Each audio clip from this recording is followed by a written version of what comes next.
The story is about three topics: social innovation, the transition towards sustainability, to short sustainability, and design.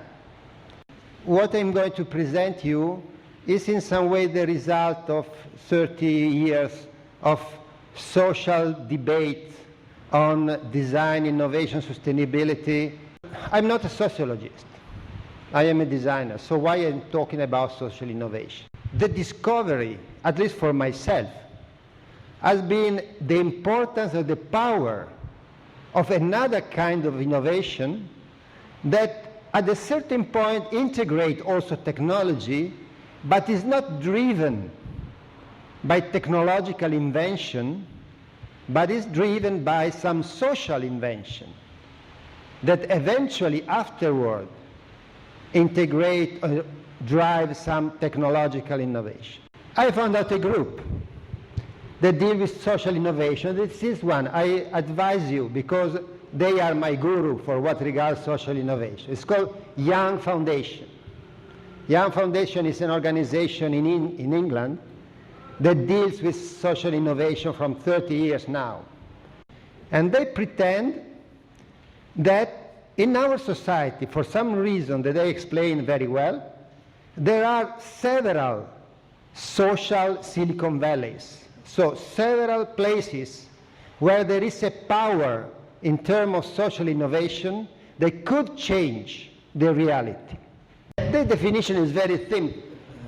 They define social innovation, new ideas that work in meeting such social goals. Somewhere, somebody invent a different way to solve some social problem. Why they call it Silicon Valley? Because when they describe how and when social innovation happens, and social innovation always happens in the history of human being, they say to have social innovation you need to have two things: a context that in some way require for some change, and a society that in some way integrated and digested some new technologies that are not so new anymore, have been integrated and digested. And so when you have the combination of very pushy environment and a society that integrates many new technologies, what can happen is that people invent a new way of solving problems, new way of organizing themselves. And they say, and I agree, and I propose to you, that in this moment, as they say, this is a quote, there are good, very good reason to think that we are in the moment in which a big wave of social innovation will happen. Because the two elements that create the preconditions for social innovation are so clear and powerful. On the outside of the system, we have never been stressed so much as now by the clear evidence of the limits of the system in which we are, an environmental issue, but not only. We are so stressed by the increase of some social problems. And so this is a kind of pressure on the existing systems. And on the other hand, into the society entered so many new technologies that are still at the beginning of their possibility to be really used.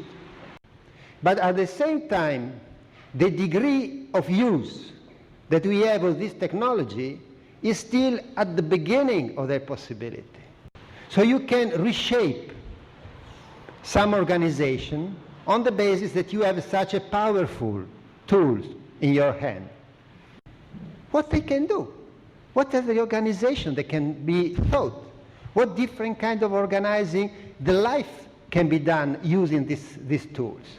But this capability, this possibility, will not come from a laboratory. Will come from people that start to use it in a different way. And this is what is starting to happen. I try to give you the feeling and the excitement in something that I want to be clear is not technophile, it's not technocratic what I'm saying. I only say that in our society we have now some potential power that the people facing the problem can find new way to solve the things. If designers with the technology are the ones that are looking to the innovation to try to understand how they can work, we can say vice versa. So we can look to the society, try to detect something that is happening that is interesting, and bridging it toward technology and having a second step of technological innovation that is led by the social innovation. So the vice versa, not that we have to humanize the technology, but that we have to find technological support to the invention that society is building.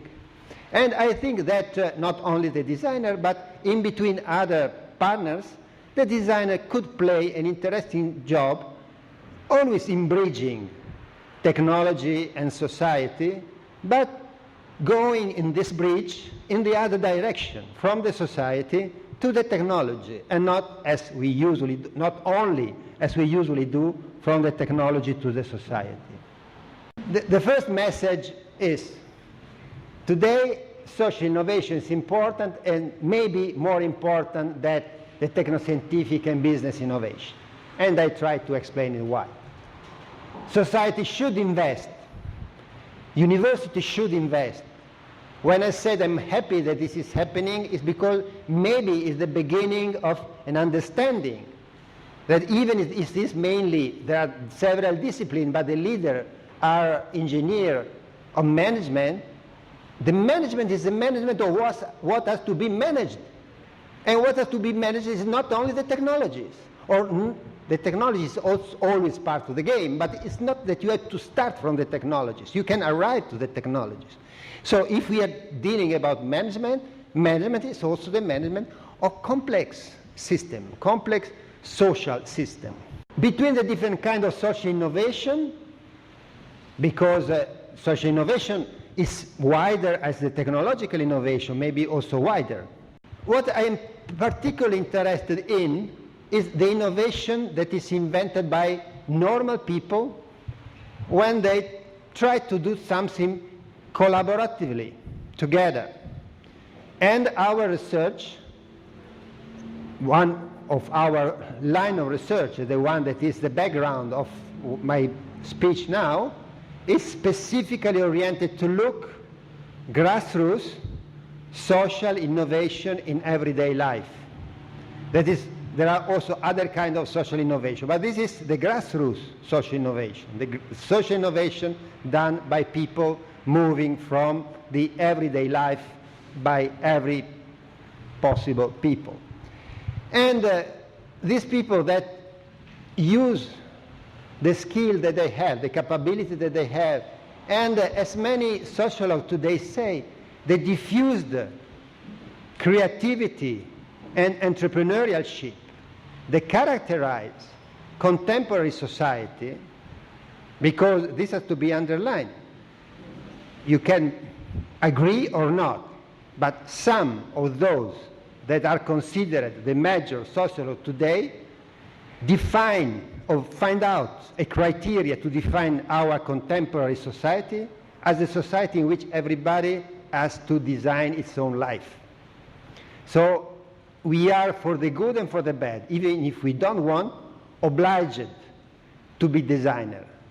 Both if we are individual people, me, I have to design some aspect of my life, group of people, a company has always to redesign its identity, this is obvious. The cities, the city are in competition, they have to design how they want to be. So every possible individual and collective subject has a kind of creativity, has to develop this kind of design capability, diffused in all the society. So this diffused creativity can generate, at least the one that we focus more, what we call these creative communities. That is a way to talk about group of people that facing some problem, invent some new way of living. And by our point of view, if it is true, and we have, I cannot say proved, but we have verified that exists a growing number of people that in some way try to find out collectively different way of organizing part of their life. If this is true, this is both very good for who is talking about the knowledge society, and you know this is one of the mantra of all the so-called advanced societies. Say Europe now, I think this Lisbon Treaty said Europe has to be the future knowledge society based region in the world, and everybody is fighting to be knowledge based and creative based. If you want to have a knowledge based and creative based society, you have to have a rich society where many different activity boil. And I find that this kind of creativity, they usually is not seen by the theoretician of the creative society, but this very diffuse creativity could be very important to generate the condition for a healthy, creative, knowledge-based society.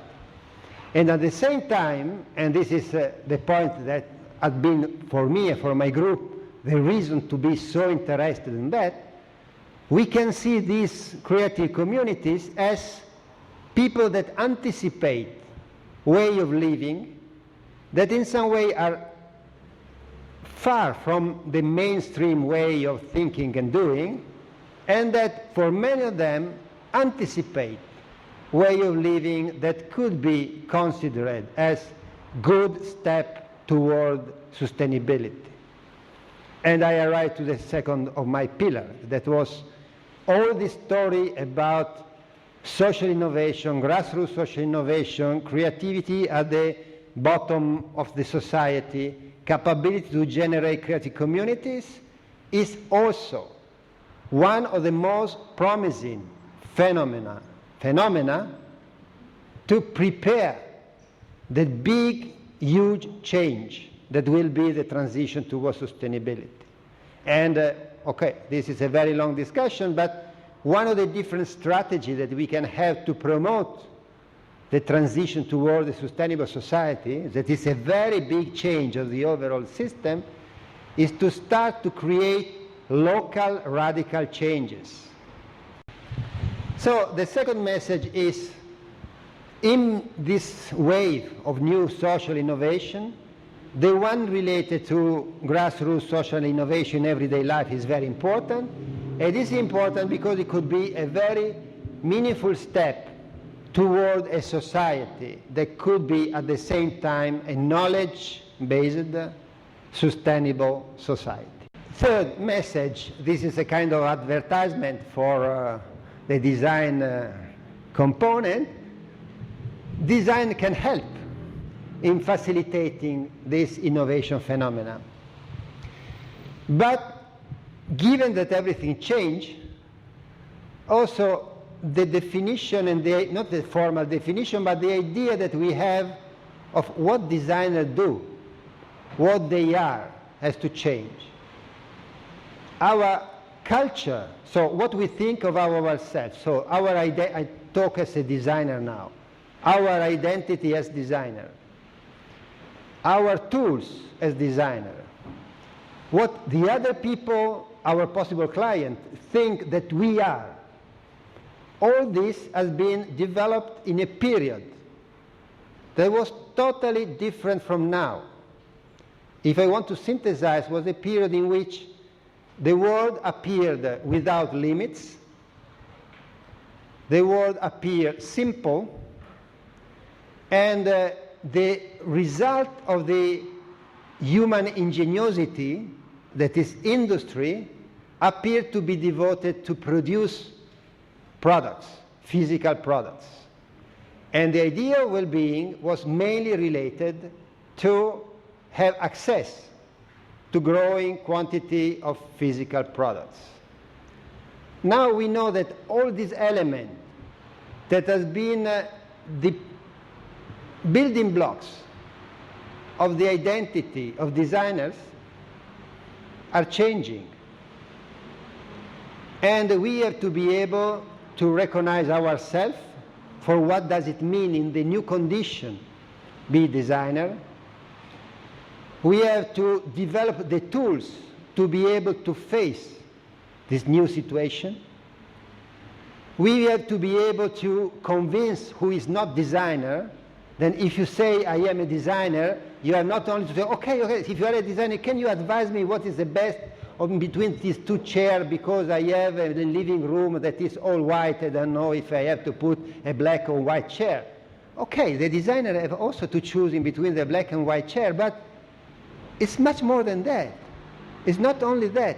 And unfortunately, in the magazine, the newspaper, everywhere, at least in Italy, when they talk about design, it's reduced to very simple and elementary activity, very photogenic, that you can have the picture and show how beautiful is your chair. I have nothing against making chair. Huh? I like to sit on the chair, me too, so I need chairs.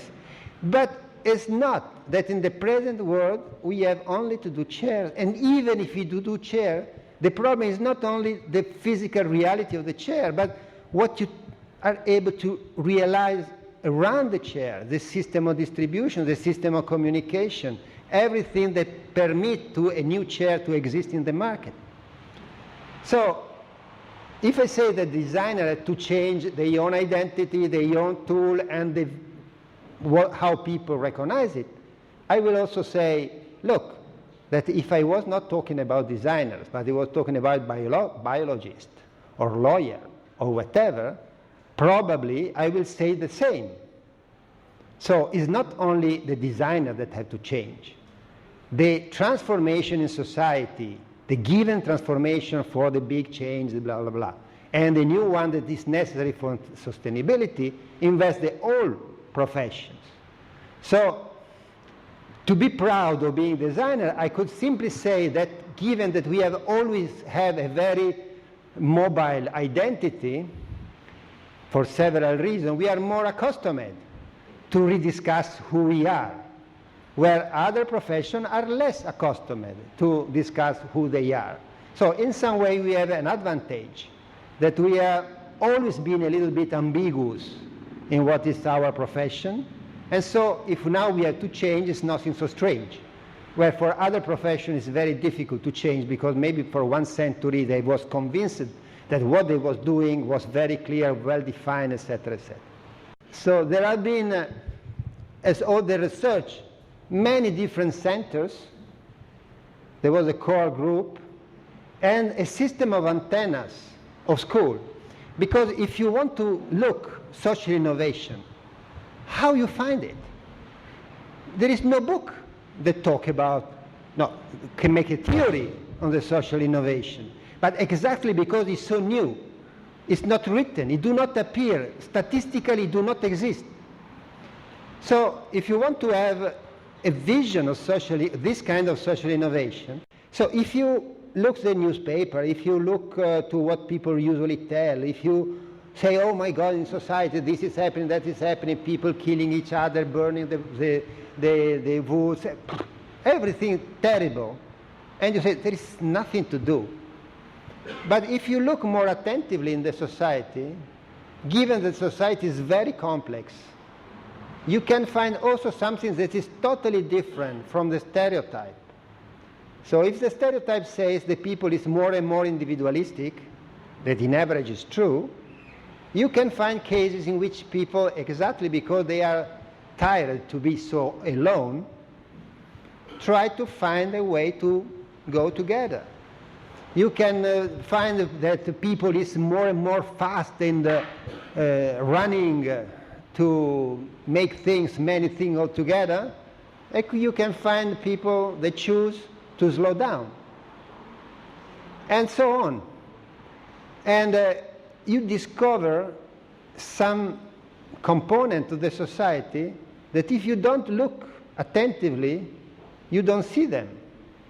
And once that you say they exist, so it's a mixture of something that is at the same time very traditional, but done with a spirit that is new. And we collect a number of cases that I only give you idea of what I'm talking about. You know what is a time bank? It's a kind of exchange, a kind of elective neighborhood in which people make some help to somebody else and somebody else to somebody else, and we exchange a kind of new kind of money that is based on time and not on the normal money. Or people that organize kindergarten in a home, using the same home, using the capability of the mother, and having in this way the solution of a problem related to kindergarten, to put the kids in the kindergarten, and at the same time to have a kind of little work for who is organizing it. You can have cases of symbiosis in between elderly people and young people. Elderly people maybe now alone in the house, there was a big house of their family, and they need some help, and young people without house, a possibility to help, they can go together and create a kind of symbiosis. You can have, this is very important at least in Europe, reorganize the possibility for the kids to go to school on foot. That is so important for the body, for the socialization, and for the neighborhood. But if you don't do something, it will not happen, because at least in Milano, you cannot leave simply the kids to go to school alone. So you have to organize something. It's called food bus. You can have, and in Europe it's like this, there is a renewal of interest in everything that is related to the vegetable gardens that are promoted in the interest of who has the vegetable gardens, but also in the interest of the whole community, because who keeps the vegetable gardens in some way keep greenery by themselves, and the greenery is for all the community and not only for who keep the vegetable gardens.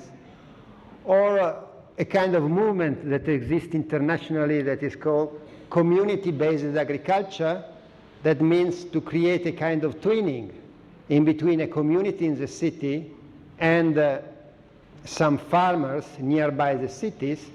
And this kind of twinning permits to those farmers to survive, because otherwise the economy will not be enough to live, and to the people in the city to have a place where to go in the weekend, to have an idea of where the food comes from, etc., etc., establishing a new idea of what is the quality of the food and the quality of the choices of food, that are not asking for something, but they are doing what they want to do. So they are not asking for a kindergarten, but they are organizing the kindergarten. So have to use a kind of entrepreneurship, a capability of initiative. So all these people are managing an organization that, even if it's very little, is so complex as any kind of business. So it means that there are people able to manage a very sophisticated business, because in any case there is an economy. If these cases exist and last in time, it means that their own economy works. But the economy is not only the economy of the market, but are the economies, different kind of economies. There is the economy of the market, there is the economy of the gift, there is the economy of the mutual exchange, there is even the economy of the do-it-yourself, because you can invest your energy to do something if you think that is good. And this is very ecological, because you break the monological culture of the market, accepting the market for what it can give, but considering that in our life, economy is very important, but it's not an economy, but it's a plurality of economy. We call them creative communities. So this is to say, there is something, there is a good side of globalization. They bring some ideas to turn around in the world. But afterwards, if you look more inside, you discover that they are very different. So the step is to understand what are the ideas that could work and travel around the world, and how the meaning change due to the differences in history, culture, etc., etc. And finally, given that, it's the design in a large sense activity to understand what can be done to multiply them. Because, and this is really the final point, in my view, for me at least, and this is what I propose also for you, there is a first level of interest in these cases. There is, well, I'm a researcher, so I like to see something that I've not seen before. And even if they are so little, I like them a lot. So it's a discovery for me. And sociologically, even if they are so little, they are very, very interesting. I escape now why, but believe me, they are very interesting. They could be also very interesting by the business point of view, even if they are little, because you can make business also in niches. Today, nobody talks about make mass products. So if these are niches that express new demand, you can find some business that could be interested. But I deal with sustainability and with the transition towards sustainability. So I need to see if there is the possibility that these little cases could become mainstream. And so all the discussion is what we can do, at least who thinks that this kind of invention are interesting, to transform something that at least to somebody could appear as interesting, stimulating, nice, etc., in something that, if you want, is more normal. It can be a different way of considering what is the well-being, a different way of considering what the life is like, and in this way to really promote the transition towards sustainability. Okay, thank you.